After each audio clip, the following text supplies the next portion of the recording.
a good idea to stir stain, especially important if it's pigmented. Of course, this is natural stain, but still a good idea to stir it. So basically, I'm just using Minwax. That's my natural stain, which has gotten to be my favorite stain with these boxes because, well, oak and redwood are very pretty woods just by themselves. They don't really need any help. I think, as you're going to see, as soon as we stick stain on it, it just, well, the grain just jumps right out at you. Now I'm starting on this center partition piece, and you'll notice that it's not installed in the box. Um, you can install it first, it's just that it makes it a little bit harder to finish the box with the center partition piece in.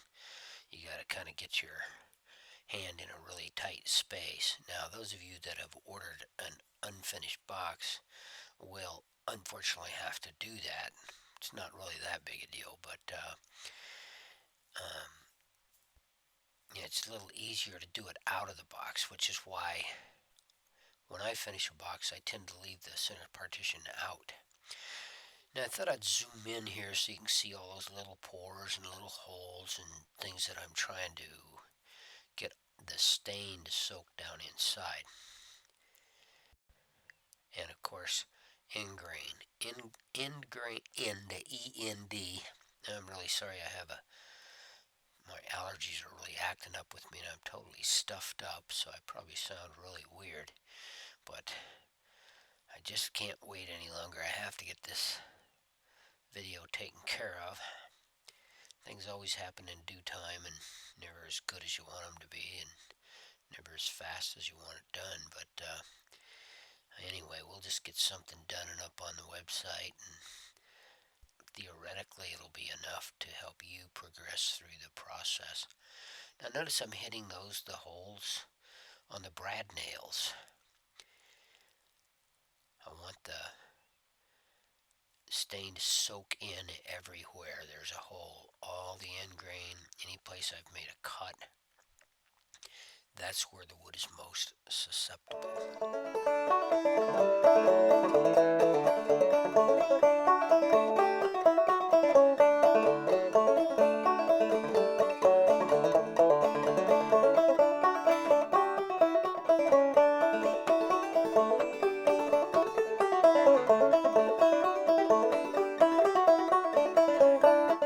Let me show you how the stain process on a stand. Now, you're really just going to do exactly the same thing when you finish, as you'll see here in just a minute. It's really the same process. When you're staining, though, it's a little easier to tell all those places that you miss, because it actually changes what the wood looks like, what the wood itself looks like. Really just brings out all the grain pattern and such. Whereas with finish, it doesn't really change anything. It just makes it wet, if you will. So it's a little harder to see where you finished, whereas staining is pretty obvious when you miss a spot. It's very important to get it down inside of all the little nooks and crannies, any place you drilled a hole, any place you put a brad nail,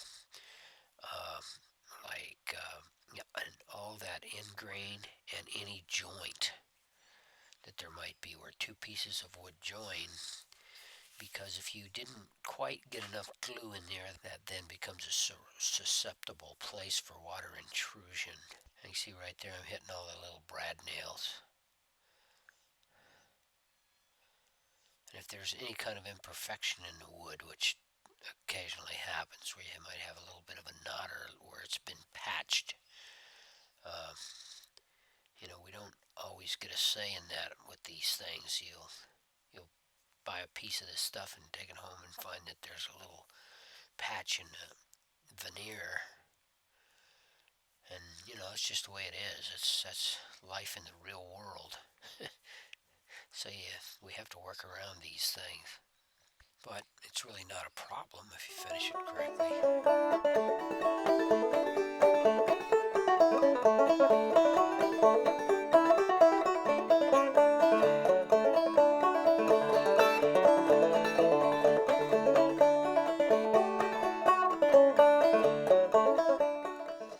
this view right here. This view right here really shows how well it brings out the grain in the wood.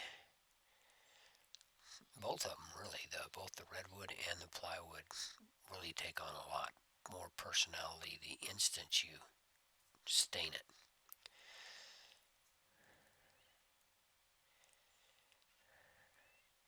And notice how much prettier that redwood just became. Now, let's see what happens with the plywood. Pretty remarkable, isn't it? No pigment in this stain. That's just basically a natural clear stain. Now, I used to spray boxes. Um, and you can do that, but I have found that the cleanup associated with spraying is quite a bit more involved than it is with just using a brush, because you have to clean the gun. And not only that, I just think they end up looking better when you brush them, and it's really quite possible to make sure that you get stain everywhere. Now, did you notice the stain dripping off of that brush when I was dabbing it on those little dado type things there? That is on purpose. Both the stain and the finish, you literally just slop it on. You want that stuff to soak in everywhere it can. And that's because water's sure going to try to. So if we've got to close up all those pores in the wood to keep that from happening, if it should get water on it. Now, my basically with my routine, I set my chuck box up underneath some sort of an awning or tarp or whatever if I think it's going to rain, but mostly that's because I don't want to get wet. And you might have to cook at the same time it's raining, in which case uh, you want your chuck box, you want your whole kitchen underneath a tarp so you don't have to get wet. Therefore, my chuck boxes don't tend to get all that wet.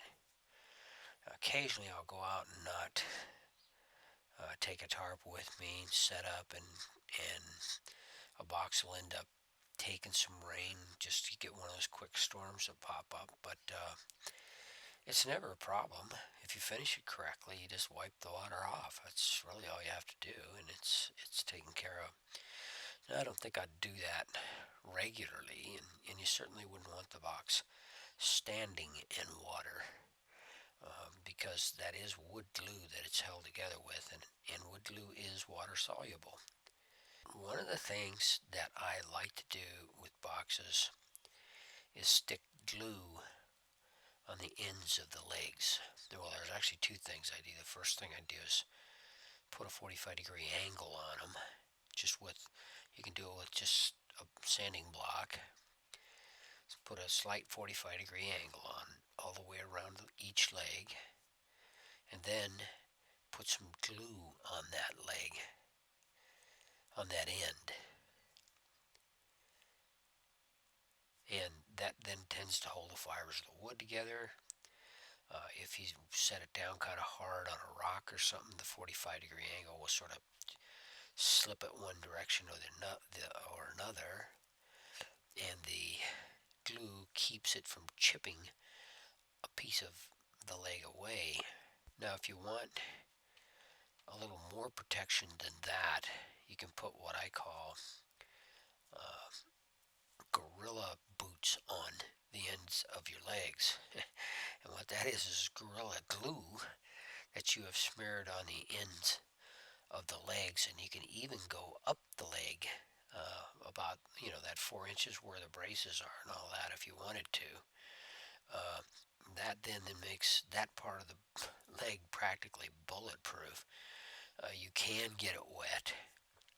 Where this is kind of nice is if you have a place where there's a lot of ants. That would give you the ability to take some little lids with you, put water in the lids, and put one of those under each leg. Keep the ants from climbing up your chuck box. you pay attention to that sort of thing when you're setting your camp up. You don't want to set it up too close to where there are a lot of ants. That's almost like asking for trouble. Now, this entire process here, we're going to repeat for every piece. That would be the stand, the box, all the shelves that go in the box, the drawers that go in the box, and it's the same thing with all of them. Hit the end grain really hard, hit all the seams and joints really hard, hit all uh, the brad nails hard. End grain, and end grain are probably the most important things to look for. And, it's just a pretty standard thing. Not hard to do. If you really wanted to get fancy, you put a coat of stain on it, and then when you do your finishing, you can actually steel wool or sand with a really fine sandpaper between the coats. Get all your runs out, get all your pile-ups of material out, and you can really make a nice looking box if you've got the time enough to do it. I don't do them that way because I'd have to charge a lot more if I did.